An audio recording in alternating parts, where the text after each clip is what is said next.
అందుకే మీరు ఒకటి బాగా గమనించండి, అన్నిటికన్నా చాలా గొప్ప దానం ఏది అంటే ధర్మమునకు సంబంధించినటువంటి విషయములను లోకమునందు ప్రచారము చేయుట.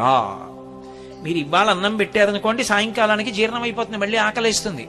ఓ కంటికి శస్త్రచికిత్స చేయిస్తే కొన్నాళ్ళకి మళ్ళీ రెండో కంటిలో మసక ఏర్పడి శస్త్రచికిత్సకు సిద్ధం అవుతుంది. ఇవాళ జ్వరానికి ఔషధం ఇప్పిస్తే రేపు మళ్ళీ ఔషధాన్ని కోరుకుంటుంది. మీరు ధర్మం గురించి ఒక్క ప్రసంగం చేస్తే అధర్మ మార్గంలో వెడదామనుకున్నవాడు కూడా మానేస్తే వాడి వలన బాధపడవలసిన కొన్ని వందల మంది దాని నుంచి తప్పుకుంటారు. పైగా విని ఆచరించిన వాళ్ళందరూ ఉద్ధరణ పొందుతారు. అందుకే ప్రవచనానికన్నా ధర్మ ప్రచారం కన్నా గొప్పది లోకంలో ఇంకొకటి లేదు. అది ఆత్మోద్ధరణ హేతు. అందుకు ఈ దేశంలో మహాత్ములు కూడా తమలో తాము రమించి ఆత్మానుభవాన్ని పొందగలిగిన యోగులు కూడా ఆ మౌనాన్ని విడిచిపెట్టి ప్రత్యేకంగా వచ్చి వాళ్ళకి మౌనం విడిచిపెట్టడం ఇష్టం కాకపోయినా మన కోసమని మాట్లాడతారు. అందుకే వాళ్ళు అనుగ్రహించి మాట్లాడారు కాబట్టి వాళ్ళు మాట్లాడితే ప్రవచనం చేశారు, ఉపన్యాసం చెప్పారు అనరు, అనుగ్రహ భాషణం చేశారంటారు. ఎందుకని అంటే వాళ్ళు మాట్లాడక్కల, వాళ్ళు మౌనంలో ఒక్కటైపోయి అన్ని లోపలికి తీసుకుని రమిస్తారు. అలా రమించగలిగినటువంటి వాడు తన సౌఖ్యాన్ని పక్కన పెట్టి వచ్చి మాట్లాడుతున్నాడు. ఎందుకని? అయ్యో వీళ్ళు పాడైపోకూడదని మనకు ఉపదేశం చేస్తున్నాడు ఆయన. ఆ ఉపదేశం శాస్త్రాన్ని ఆధారం చేసుకుని జరుగుతోంది. ఆ ధర్మ ప్రచారమునకు లోకంలో అంత పెద్ద పీట. ధర్మ ప్రచారము కన్నా కూడా లోకులు, ప్రత్యేకించి నరులు మంచి మార్గంలో నడవడానికి కావలసినటువంటి మార్గము ఇంకొకటి ఉండదు. ధర్మమునందు అందరూ ఊంచుకుంటే అసలు లోకంలో నేరము శిక్ష ఈ రెండు మాటలు ఉండవు. రామాయణంలో ఓ మాట అంటారు, ఎవరి నోటి విన్నా రామా రామా రామా అంతే. ఇంటికి తాళం కప్పలేదు. ఇంట్లో పెద్దవాళ్ళు చిన్నవాళ్ళకి ప్రేతకార్యం చెయ్యడం లేదు. భార్య బ్రతికి ఉండి భర్త వెళ్ళిపోవడం, భార్య వైధవ్యం పొందడం లేదు, దొంగతనాలు లేవు. ఇది ఫలశ్రుతి. ఎలా ఉంటుంది ఇదంతా? అందరూ రామా రామా రామా అన్నారు. రాముడు ఏమంటాడు? శాస్త్రము శాస్త్రము శాస్త్రము గురువు అంటాడు. ఇది మీరు పట్టుకోవాలి. రామరాజ్యం రామరాజ్యం అంటారు. రామరాజ్యం రాముడే పరిపాలిస్తే వస్తుందని నేను అన్నాను అనుకోండి, మళ్ళీ రాముడు వస్తేనే, మళ్ళీ రామావతారం వస్తే రామరాజ్యం వస్తుంది. అలా అయితే రాముడు మనకిచ్చింది ఏమీ లేదని గుర్తు. మళ్ళీ ఆయన వస్తే రామరాజ్యం వస్తుంది కాదు. రాముడు ఎప్పుడైనా పరిపాలన చేస్తున్నప్పుడు సంక్లిష్ట పరిస్థితి ఏర్పడితే ఎంతమంది ఎన్ని సలహాలు చెప్పినా వింటాడు. తాను నిర్ణయం తీసుకునేటప్పుడు ఏమని చెప్తాడంటే, నేను ఈ పని ఇలా చేస్తాను, ఎందుకో తెలుసా, శాస్త్రం ఇలా చెయ్యమని చెప్పిందంటాడు. శాస్త్రము ప్రమాణం ఆయనకి. తస్మాత్ శాస్త్రం ప్రమాణంతే కార్యాకార్య వ్యవస్థితౌ. శాస్త్రం ఎలా చెప్పిందో అలా చేస్తాడు. శాస్త్రం ఎలా చెప్పిందో అలా చేసినటువంటి రాముని యొక్క పరిపాలన యందు ఎవ్వరూ బాధపడకుండా ఉన్నారు అంటే, నువ్వు కూడా శాస్త్రమును ప్రమాణంగా చేసుకుని పరిపాలన చేస్తే అప్పుడు కూడా రామరాజ్యమే వస్తుందని చెప్పాలి. అంతేగాని రాముడు వస్తేనే రామరాజ్యం వస్తుందంటే రామరాజ్యం రాముడు వచ్చేదాకా రాదు అని మంగళకర వాక్కు. కాబట్టి సా శ్రద్ధ కడితా సిద్భి యయా వస్తూపలభ్యతే. బాగుందండి, మీరేదో తలకొట్టుకు చెప్తున్నారు, సంతోషం. కానీ శ్రద్ధ కలగకపోతే ఎంత మీరు చెప్పినా ఇక్కడ విన్నప్పుడు పోని మీ మీద ఎందుకు పెట్టడం? ఈ ప్రసంగం చేస్తున్నప్పుడు నాకు శ్రద్ధ ఉంది కానీ కిందకి దిగేటప్పటికి పోయిందనుకోండి, ఏదో దొంగతనం చెయ్యాలనిపించింది అనుకోండి, అప్పుడు ఎలా? ఎవరికి చెప్పను? మళ్ళీ బెంగళూరు వచ్చినప్పుడు మీకు చెప్పనా, ఏమండి దొంగ బుద్ధి గురించి మీతో చెప్పాను కానీ ఆ రోజు సభ నుంచి వెళ్ళగానే ఏదో చిన్న వస్తువు ఎత్తుకుపోయాను సుమండి, అది ఏమిటో మరి ఆ రోజే దొంగతనం చేశాను విచిత్రం అని మీకు చెప్పనా? కాదు, అలా చెప్పలేదు శాస్త్రం. శాస్త్రం ఏం చెప్పిందంటే, నీ బలహీనత ఏది ఉందో దాన్ని బలహీనతగానే నువ్వు గుర్తించగలిగితే. ఆయన అలా చెప్తాడు కానండి, కళ్ళ ముందు దొరికింది ఎక్కడ వదిలేస్తామండి అన్నవాడికి భగవంతుడు ఏం చేస్తాడు? ఆయన అలా చెప్పాడు, అది సత్యం, నేను అలా తీసుకోకూడదు పక్క వాళ్ళది, కానీ దొంగతనం చేసేసాను, నాకు ఈ బుద్ధి పోవట్లేదు, ఏదో ఒకలా పక్క వాళ్ళది ఎత్తుకొద్దామన్న భావన ఉంటుంది. ఇది ఎలా అంటే, ఎవరికి చెప్పమని చెప్పిందంటే, అసలు నీకు ఈ సంకల్పాలు రావడానికి కారణమైన మనసుని నీకు ఇచ్చినవాడు ఎవరు? భగవంతుడు. ఆయనకే చెప్పు. ఆయన దగ్గర చెప్పేటప్పుడు దాపరికం వద్దు. ఉన్నదున్నట్టుగా ఆయన ఉన్నాడు అని నమ్మి ఆయన దగ్గర కూర్చుని చెప్పు. అంతేకాని కాశీ నుంచి నేనే కొనుక్కొచ్చానండి విగ్రహం అంటే ఆయన పలకడం, అది విగ్రహం. కాదండి, అది నేను కాశీ నుంచి తెచ్చిన విగ్రహం కాదండి, అది పరమాత్మ అంటే అప్పుడు పలుకుతాడు. సత్యసాయిబాబా గారు ఒక ఉదాహరణ చెప్తుండేవారు. వెనకటికి ఓ పిల్లాడికి ఎప్పుడు చూసినా పూర్ణత్వమే అంటే అన్ని సున్నలే వచ్చేవి. ఎవరో ఒక ఆయన దగ్గరికి వెళ్ళి అడిగాడు, అలా ఉపన్యాసం చెప్పిన ఆయన, నాకు మార్కులు రావట్లేదు, ఏం చేయమంటారు? విఘ్నేశ్వరుడిని పూజించబోయ్. ఆయన విఘ్నేశ్వరుడు బొమ్మోటి పెట్టి అగరత్తుల పాపం 30 రోజులు తిప్పి పరీక్షకి వెళ్ళాడు, మళ్ళీ సున్నా. ఎందుకు ఇది? ఇంకో ఆయన అడిగాడు, అమ్మవారిని పూజించు, శారదని పూజించు. ఈ విఘ్నేశ్వరుడిని అలా పెట్టేసి దూరంగా అమ్మవారిని తెచ్చిపెట్టి సరస్వతీదేవికి అగరత్తులు పెట్టాడు, మళ్ళీ రాలా, పక్కన పెట్టేశాడు. ఇంకో ఆయన అడిగాడు, శివుణ్ణి పెట్టబోయే, జ్ఞానం ఇస్తాడు అన్నాడు. శివుణ్ణి పెట్టి అగరత్తులు ధూపం వేస్తున్నాడు. ధూపం వేస్తుంటే ధూపం ఎక్కడేశారో అక్కడే ఉంటుంది ఏమిటి, అది అలా పోతుంది గాలిలో పొగ వెళ్ళిపోయి. ఈయనకి మార్కులు ఇవ్వనటువంటి దేవుళ్ళు ఉన్నారే, విఘ్నేశ్వరుడును సరస్వతీదేవి, అక్కడికి పోయింది. ఈయన ఆ రోజున ఇలా ధూపం చూపిస్తూ ఇలా చూశాడు. అన్నన్నన్నన్నా ఒక్క మార్కిప్పించలేదు కానీ ధూపం పీల్చేస్తున్నారా అని గబగబా వెళ్ళి 2 ఉత్తరీయాలు తీసుకొచ్చి విగ్రహాల ముక్కులకు కట్టేశాడు. గభాలన విఘ్నేశ్వరుడు సరస్వతీదేవి లేచారు. లేచి ఒరే నిన్ను అనుగ్రహించామన్నారు. ఆయన తెల్లబోయి, ధూపం వేస్తే నాకు ఎప్పుడూ పలకలేదు, ముక్కులు కడితే పలికేదేమిటన్నాడు. ధూపం వేసినప్పుడు మేము విగ్రహాలని ధూపం వేసావు, ముక్కులకి గుడ్డ కట్టినప్పుడు మేము ఉన్నామని నమ్మి గుడ్డ కట్టేశావు, ధూపం పీల్చేస్తున్నామని. మేము ఉన్నామని నువ్వు నమ్మితే కదరా మేము అనుగ్రహించాం. మేము విగ్రహాలంటే నిన్నెలా అనుగ్రహించాం, విగ్రహంగానే ఉన్నాం.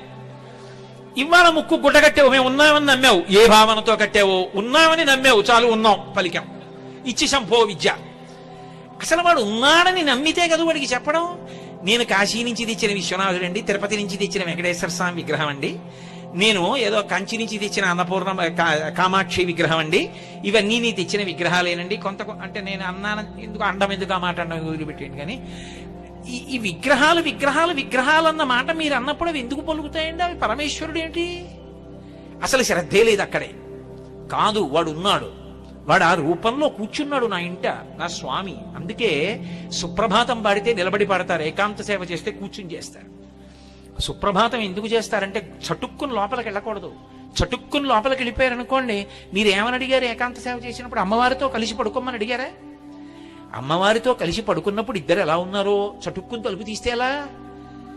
మనమే చెప్తున్నామా వెంకటేశ్వర సుప్రభాతంలో? మనం చటుక్కుని తలుపు తీయడం కాదు, మనం బయట నిలబడి కౌసల్యా సుప్రజా రామ పూర్వా సంధ్యా ప్రవర్తతే అని బోల్డన్ని గుర్తులు చెప్పేసి, అదిగో చిలకల లేచిపోయి, చిలకలు అరుస్తున్నాయి, పళ్ళు తినేస్తున్నాయి, ఇవన్నీ చెప్పేస్తే ఆయన చటుక్కుని లేచిపోయి, అయ్యో ఇంతమంది పిల్లలు బయట నించున్నారు, లక్ష్మి ఒక్కసారి కనపడొస్తానని భళ్ళు తలుపులు తీసి బయటకు వస్తాడు. అప్పుడు నిజంగా ఆయన బయటికి వస్తే భక్తులు అంటారు, కమలాకు చచూచుక కుంకుమతో నియతారు నితాతుల నీలతనో కమలాయ తలోచనలో కపతే విజయీ భవ వెంకట శైలపతే. మాకు విజయం ఇమ్మన్రో, నీకు విజయమగుగాక. ఎందుకని? సౌలభ్యం. ఆయన చటుక్కుని బయటికి వచ్చేయడంలో ఉత్తరీయం లేరు, జారిపోయి. రాత్రి లక్ష్మీదేవిని కౌగిలించుకుని పడుకున్నప్పుడు అమ్మవారు అయ్యవారిని సంతోష పెట్టడానికి తన కుచుములకు అలదుకున్నటువంటి కస్తూరి ఆయన వక్షస్థలం మీద ఎర్రటి చుక్కలు కనపడుతోంది. అమ్మవారిని గాఢంగా కౌగిలించుకున్నవాడు అని తెలిసిపోతోంది. అసలే పోనీ నువ్వు కూడా ఎర్రగా ఉంటే గొడవ దిలిపోయేది, నల్లగా ఉంటావు. ఆ నలుపు మీద ఎర్ర చుక్కలు కనపడుతున్నాయి. అమ్మవారిని గాఢాలింగనం చేసుకుని పడుకున్నావని తెలిసిపోతోంది.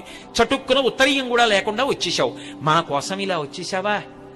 అసలే మా కళ్ళంత మంచివి కావు స్వామి, కనురాపు తగులుతుందేమో. విజయీ భవ వెంకట శైలపతే. నువ్వు అది అనుభవించాలి. అందుకని ఓ గంట కొట్టో తలుపు తట్టో మెల్లిగా తలుపు తీస్తారు. అంటే ఏంటి? వాడు ఉన్నాడు అన్న భావనేనా? అంతేగాని సుప్రభాతం నేను చదివానండినే కాదు. నువ్వు చదవగా తెర తీసేటప్పటికి వాడు కనపడితే నువ్వు తెర తీస్తే వాడు కనపడ్డాడు కాదు, నిన్ను అనుగ్రహించడానికి వాడు తెర తీశాడు. ఈ భావన ఉంటే ఆ తెర తొలగుతుంది. త్యాగరాజస్వామి వెంకటేశ్వర స్వామి దర్శనానికి వెళ్ళారు. ఏదో కారణం ఇప్పుడు కుదరదులేండి అని తెరవేశారు. ఆయన ఎవరికీ చెప్పలేదు. ఆయన అక్కడ కూర్చుని తెరదీయగరాదా అని కీర్తన చేశారు. స్వామి నీకు నాకు అడ్డు ఈ మాయా అన్న తెర ఎప్పుడూ ఉంది, తెర తీయవా అని అడిగారు. భళ్ళు అని తెరుచుకుంది తెర. ఇప్పుడు తెర ఎవరైనా తీసి దర్శనమిచ్చారా? తెర ఆయనే తీయించి దర్శనమిచ్చాడా? తెర తీసి దర్శనమిచ్చారని అనకూడదు, తెర తీయించి దర్శనమిచ్చాడనాలి. నువ్వు పాడిన సుప్రభాతానికి ఆయన అనుగ్రహించాడు. ఆ భావన లేనప్పుడు ఎన్ని మాటలు సుప్రభాతానికి అడితే నీకు మనసులో ఆ పండిన అనుభూతి కలుగుతుంది. వాడు ఉన్నాడు అన్న భావన నీకుంటే మళ్ళీ వెనక్కి రండి. ఇదంతా ఎందుకు చెప్పానంటే, నీకు మనసిచ్చిన వాడు వాడే కాబట్టి వాడికి చెప్పు ఆ మాట. ఈశ్వర శ్రద్ధ ఉండాలని మీరు చెప్పారు, దొంగతనం చెయ్యొద్దని చెప్పారు, పరమాద్భుతమైన ఈ శరీరాన్ని ఇచ్చారు, దీన్ని 7 ధాతువులతో కప్పారు. చర్మము, రక్తము, మాంసము, కొవ్వు, అస్థి, శుక్ల, మేధ. చర్మం మీద ఒక్క పిసరు ఇలా తొలగితే ఈగలు, దోమలు, చీమలు పట్టి పీకేస్తాయి, రక్తం కారిపోతుంది. ఎంత అద్భుతంగా పెట్టావయ్యా ఈశ్వరా ఈ చర్మాన్ని. చిన్నప్పుడు నా చెయ్యంతున్నాను, అప్పుడు పెట్టిన చర్మం. ఆ తర్వాత 6 అడుగులు పెరిగాను. ఆ చర్మం సాగిపోవడంలో ఎక్కడా పట్టుని పగిలిపోలేదు, అలా అందంగా సాగిపోయింది. అంతేగాని పెరుగుతున్నాడని బయట నుంచి చర్మం తెచ్చి అతికించలేదు ఎవరు. ఎంత గొప్పగా పెంచావయ్యా ఈ శరీరాన్ని. 10 గోళ్లు సమానంగా పెరుగుతాయా? వెంట్రుకలన్నీ సమానంగా పెరుగుతాయా? ఆకలేస్తే లోపల మంట పెడుతుందా? దాహం వేస్తే నీళ్లు కావాలని అడుగుతుందా? కడుపు నిండిపోతే త్రేణు పొచ్చి ఇంక చాలే లోపల పొయ్యకని చెప్తున్నావా? నిద్రపోతే ఊపిరి తీస్తున్నావా? ఈశ్వరా నీకు నేనేమిచ్చి నీకు ఉపకారానికి రుణం తీర్చుకోను. అందుకే అసలు దొంగతనాల కల్లా పెద్ద దొంగ ఎవరో తెలుసా అండి? దొంగతనాలు చేసేవారికి నాయకుడు ఎవరంటే పరమేశ్వరుడు. ఇదేమిటండి మళ్ళీ మీరు ఇలా అంటారంటారేమో. నేనంటలేదు, వేదం అంది. తస్కరాణం పతయే నమో నమో అందా లేదా? ఎవరు దొంగ? మనకి తెలియకుండా చేసినవాడు దొంగ. ఎత్తుకుపోయాడో ఇచ్చాడో ఏది చేసినా దొంగతనం. ఎవడో తెచ్చి మా వీధిలో ఓ బియ్యం బస్తా పెట్టిపోయాడు. ఎవరు పెట్టారు ఎవరు పెట్టారు ఎవరు పెట్టారు ఎవ్వరికీ తెలియదు. పోని పక్క వాళ్ల కోసం పెట్టాడేమో అనుకుందామంటే, చాగంటి కోటేశ్వరరావు గారి కొరకు అని రాసి అక్కడ బియ్యం బస్తా పెట్టాడు. అనుగ్రహించాడు ఈశ్వరుడండి. తాడేపల్లి రాఘవనారాయణ శాస్త్రి గారు తెల్లవారితే శారదా నవరాత్రులు, బియ్యం గింజలేదు, ఏం చేయాలి? ఆయన కూర్చుని లలితామ్మవారి ముందు కూర్చుని ధ్యానం చేస్తున్నారు. రాత్రి ఎదురుగుండా రైస్ మిల్, మీరు ఇప్పటికీ వెళ్ళి చూడొచ్చు, ఎక్కడి నుంచో పెద్ద బండి వచ్చింది. తాడేపల్లి రాఘవనారాయణ శాస్త్రి గారు ఇల్లు ఎక్కడ అన్నాడు. అదే ఇల్లు అన్నారు ఆ రైస్ మిల్లో. ఈ బండిలో బియ్యం, పప్పులు, ఉప్పులు, మిరపకాయలు, చింతపండు అన్ని పంపించారు. ఎవరు పంపించారు? ఎవరో పంపించారు లేవయా. ఏదో ఊళ్ళో ఉన్నారు. శారదా నవరాత్రులకి ఆయన నిర్వహించడానికి కావలసిన సంబారాలన్నీ ఇచ్చారు. తలుపేసింది, రేపు పొద్దున్న కాస్త ఇచ్చేయండి, మీ బండి దింపేస్తాను తొందరగా వెళ్ళిపోవాలని. ఇవి తాడేపల్లి రాఘవనారాయణ శాస్త్రి గారు శారదా నవరాత్రులు చేయడానికే ఇచ్చారు, ఆయన కోసం కాదు. ఆయనకంటే ఆయన పుచ్చుకోరు, అందుకే ఇచ్చారని చెప్పండి, రేపు ఇచ్చేసేయండి అని చెప్పి వెళ్ళిపోయాడు బండి వేసుకుని. ఎవరు పట్టుకొచ్చి ఇచ్చారు తెలియదు. తెలియకుండా ఇచ్చిన దొంగే కదూ. ఆయన ఎవరో తెలియదు, ఎప్పుడు చెప్పడం. తెలియకుండా పట్టుకుపోయిన దొంగే కదూ. నాకు తెలియకుండా నాలో కూర్చుని నా ఊపిరి తీస్తున్నావా? అది తీసి విడిచిపెట్టబట్టే కదూ బాగున్నారా బాగున్నారా బాగున్నారా అని అడుగుతున్నారు. అది ఆగిపోయింది అనుకోండి, బాగున్నారా అని అడిగేదే అడిగా. కొత్త కర్రలు తెచ్చి కట్టేస్తారు కొత్త బట్టేసి. కానీ బాగున్నారా బాగున్నారా అంటే ఊపిరి తీస్తున్నాను కాబట్టి. అది నే తీసేటట్టయితే, నేనే ఊపిరి తీస్తున్నాను అనుకోండి, అప్పుడు ఊపిరి ఆగిపోయిన వాళ్ళందరూ అమాయకులై మరిచిపోయాడు ఊపిరి తీయడం. ఎందుకు ఊపిరి ఆగిపోతోంది అంటే, తీస్తున్నవాడు వేరొకడు ఉన్నాడు, వాడు శాసనం చేశాడు ఇంకా తీయద్దని, ఆగిపోయిందంతే. వాడు లోపలుండి తీస్తున్నాడు. అదే శంకరాచార్యులు వారు అంటారు, యావత్ పవనో నివసతి దేహే తావత్ పృచ్ఛతి కుశలంగేహే గతవతి వాయో దేహాపాయే భార్యాభిభ్యతి తస్మిన్ కాయే. వాడు లోపల కూర్చుని నాకు తెలియకుండా అన్నీ చేసేస్తున్నాడు. నేను తినేస్తే అహం వైశ్వానరో భూత్వా ప్రాణినాం దేహమాశ్రితః ప్రాణాపాన సమాయుక్తం పచాన్యన్నం చతుర్విధం. అన్నిటినీ జీర్ణం చేసేస్తున్నాడు, ఊపిరి తీసేస్తున్నాడు, నెత్తురు కరిపేస్తున్నాడు, ఊపిరి ఒకే వేగంతో తీయిస్తున్నాడు. ఎక్కడున్నాడాయా వెంకటేశ్వర స్వామి వారంటే అన్నమాచార్యులు వారు చెప్పారు. ఆయన అన్నారు, ఆనంద నిలయంలో ఉన్నాడండి 6 అడుగుల విగ్రహం. ఆయన అనలేదు. ఆయన అన్నారు, వడిబాయక తిరిగే ప్రాణబంధుడా అన్నాడు. ఒక వేగం మారకుండా లోపలికి వెళ్లి బయటికి వస్తున్న ఊపిరుందే, తీయడంలో కష్టం వచ్చేస్తే ఎగూపిరి, తీయలేకపోతుంటే దిగూపిరి, రెండూ ఆయాసమే. ఆయాసం లేకుండా నాతో ఊపిరి తీయించి ఊపిరి విడిచిపెడుతున్నవాడున్నాడే, వాడు నా ముక్కు చివర కూర్చున్న ప్రాణబంధుడు, వాడే వెంకటేశ్వరుడు. అది తత్వం. కాబట్టి ఇప్పుడు వాడు ఉన్నాడు అనేటటువంటి నమ్మకం, ఆ భావన, దానికి శరీరమే సాక్షి. అది శౌచ్యం. నిన్న మీతో నేను మనవి చేసింది. ఇప్పుడు ఆయన నా పూజామందిరంలో ఉన్నాడు, అవి విగ్రహములు కావు, నా తండ్రి. ఆయన అలా విరాజమానుడై ఉన్నాడు, ఉండి నన్ను అనుగ్రహిస్తున్నాడు. అందుకే మా ఇంట్లో కుర్చీలు ఉంటాయి, ఎవరైనా వస్తే కూర్చోడానికి. సింహాసనం ఒక్కటే ఉంది పూజ గదిలో. సింహాసనంలో మాత్రం ఎవరూ కూర్చోరు. ఎంత ఆత్మీయులు రానివ్వండి, సింహాసనంలో కూర్చోండి నేను కూర్చోబెట్టను. సింహాసనంలో కూర్చునేది నా ఇంటి పరిపాలకుడు, నా స్వామి కూర్చుంటాడు. ఆయన నాకు పరిపాలకుడు. నేనిక్కడ కూర్చుని ఉపన్యాసం చెప్తుంటే నాకు జ్ఞాపకం వచ్చేటట్టు చేస్తూ, నా చేత మాట్లాడిస్తూ, నా వాక్కుకి ఇటువంటి శక్తినిచ్చి, నాతో మాట్లాడించి, నా ఆరోగ్యాన్ని నిలబెట్టి, ఇక్కడికి వస్తే నాకు పట్టెడన్నం వేళ పట్టున దొరికేటట్టు చేసి, నా ఇంట నేను ఏ పార్వతీ పరమేశ్వరుల్ని కొలుస్తున్నానో ఆ పార్వతీ పరమేశ్వరులే ఇక్కడ శివకుమారు భార్యగా ఉన్నారు. ఉండి వేళ పట్టున నేను ఆలస్యంగా అన్నం తింటానేమో అని తొందరపడిపోయి పరుగెత్తి తీసుకొచ్చి ఆవిడ అన్నం పెడుతోంది. అయ్యో వీడు పై ఊరు ఎడుతున్నాడని నా తల్లి వెంటబడి అన్నం పెడుతోంది ఆ రూపంలో. పెట్టకపోతే ఈ ఉపన్యాసం ఎలా చెప్తాను? కాబట్టి వాళ్ళు పరిపాలకులు నన్ను ఎప్పుడు నా యోగక్షేమాలు చూస్తూ ఉంటారు. వాళ్ళిద్దరూ వాళ్ళు ఉన్నారన్న నమ్మకం నాకుంటే, స్వామి నాకు ఈ దొంగ బుద్ధి పోవట్లేదయా, మళ్ళీ వెనక్కి రండి, నాకు ఈ దొంగ బుద్ధి పోవట్లేదు, నువ్విచ్చావు మనస్సు, నువ్విచ్చావు బుద్ధి, నువ్విచ్చావు శాస్త్రం, నువ్విచ్చావు గురువుని, కానీ పూనిక కలగట్లా, ఏదో దొంగతనం చేయాలనిపిస్తుంది, ఏమిటో ఈ పిచ్చి నాకు అర్థం కాదు, తెలుసు అది చేస్తే పాడైపోతానని, కానీ చేయకుండా ఉండలేకపోతున్నాను. ఈశ్వర నాకు ఈ దొంగ బుద్ధి పోగొట్టవయ్యా అని మనసు విప్పి వాడితో మాట్లాడాలి. అలా మాట్లాడితే మీ బలహీనతని వాడికి చెప్తే శరణాగతి చేశారంట. అది శరణాగతి. నయ్యితి నయ్యితి నయ్యితి అన్న సాధనా మార్గం ఎక్కడికి వెడుతుందో శరణాగతి మార్గం అక్కడికే వెడుతుంది. అందుకే శరణాగతి అంత తేలిక కాదు. ఈశ్వరుడితో బలహీనత చెప్తారు, చెప్తే శరణాగతి అవుతుంది. అందుకే చూడండి, ధూర్జటి చెప్తాడు పరమశివుడితోటి, తమకంబొప్ప పరంగనాజనుల పరద్రవ్యంబులన్ మృత్యులింగ మహోద్యోగము చేయునెం మనము, దానిం బట్టి వైరగ్య పాశంబులం చుట్టి బిగించి నీ చరణస్తంభంబునం కట్టివైచి ముదంబెన్నడు కల్గజెయ్యగదవో శ్రీకాళహస్తీశ్వర అన్నాడు. దొంగతనం మీదే మాట్లాడాడు. ఈశ్వర నా మనసు ఒక పెద్ద దొంగ, నువ్వు పరిపాలకుడవు. ఇందాక ఓ మాట అన్నాను కదా, ఆయన దొంగ అన్నాను కదూ. ఆయన దొంగ అని ఎందుకన్నానంటే తెలియకుండా ఉపకారం చేస్తున్నాడు కదూ. ఇన్ని ఉపకారాలు చేస్తున్న వాడిని చూడాలనిపించదండి? ఎవడో జీవితంలో ఏమండి మీకు పాపం రైల్లో పెడితే అలిసిపోతారని విమానం టికెట్ పంపించారండి, దీని మీద ఎవరు పంపించారండి అంటే, ఎవరో బెంగళూరులో ఫలానా ఆయన రైల్లో రావద్దని చెప్పండి, విమానంలో రమ్మనండి అని టికెట్ పంపించారండి అన్నారనుకోండి, నేను బెంగళూరు రాగానే ఏమంటాను? ఎవరండి అంత ప్రేమగా నాకు ఆ టికెట్ పంపించారు, ఎవరండి ఆయన?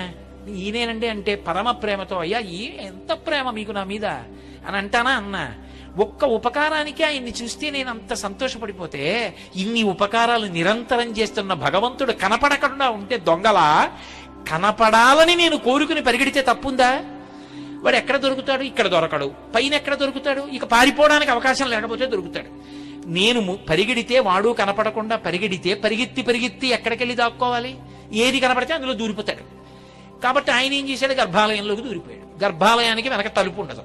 నేను వచ్చేసాను. ఇప్పుడు ఆయన ఎక్కడికి పోతాడు? అలా నిల్చున్నాడు. ఇప్పుడు నేనన్నాను, దొంగ ఇన్ని ఉపకారాలు చేసి చూడాలనుకుంటే ఇక్కడ దొరికావా నాకు? గులు తిరిగిన దొంగ గూ వాడు గుడిలోనే దాగేనే గూ. అది అన్నమయ్య అంటే ఎంత హర్షం! అబ్బా, ఇన్ని ఉపకారాలు చేస్తున్నవాడు ఇదిగో ఇక్కడ దొరికాడు. వీడు కనపడ్డం, జీర్ణం చేస్తున్నాడు, ఊపిరి తీయిస్తున్నాడు, శక్తినిస్తున్నాడు, మాట్లాడిస్తున్నాడు, కవిత్వం చేయిస్తున్నాడు, బిడ్డల్నిచ్చాడు, ఉద్యోగం ఇచ్చాడు, డబ్బిచ్చాడు. కనపడడే? ఇన్నాళ్ళకి కనపడ్డావయ్యా. ఎంత ఆనంద పారవస్యంతో కన్నుల వెంట నీళ్లు కారిపోతాయి. తస్కరాణం పతయే నమో నమో అంది యజుర్వేదం. అందుకే అటువంటి పరమేశ్వరుడు నీ ఎదురుగుండా ఉండగా వాడికి చెప్పు నీ మనసుని సంస్కరించమని. అందుకు చెప్పాడు ధూర్జటి, తమకంబొప్ప పరంగనాజనుల పరద్రవ్యంబులన్ మృత్యులింగ మహోద్యోగము చేయునెమ్మనము. మహోద్యోగం చేస్తోంది. ఎంత గొప్ప పని చేస్తోందో తెలుసా? నువ్వు ఇచ్చిన మనసు 2 దొంగతనాలు చేస్తుంటుంది.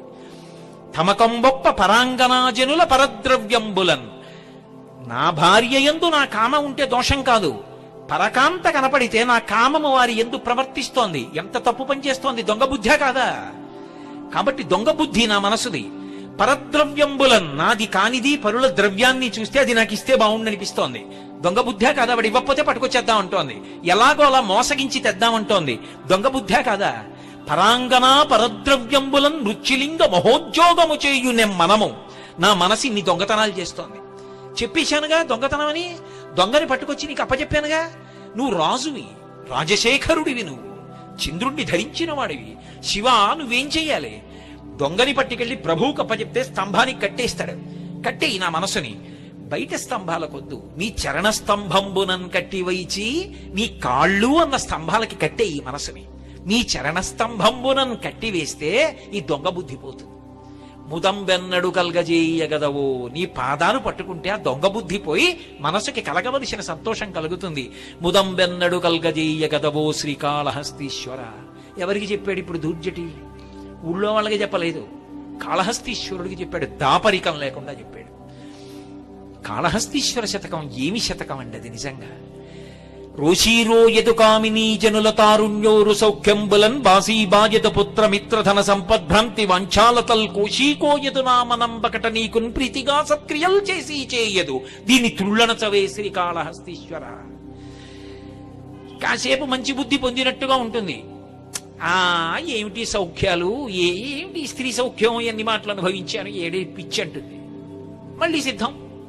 రోషీరోయదు కామినీ జనుల తారుణ్యోరు సౌఖ్యంబులన్ బాసీబాయత పుత్రమిత్రధన సంపద్భ్రాంతి వంచాలతల్ కోశీకోయదు. ఏం బిడ్డలంటుంది, మళ్ళీ తాపత్రయం. ఏం డబ్బు అంటుంది, మళ్ళీ దొంగతనం కోసం సిద్ధం.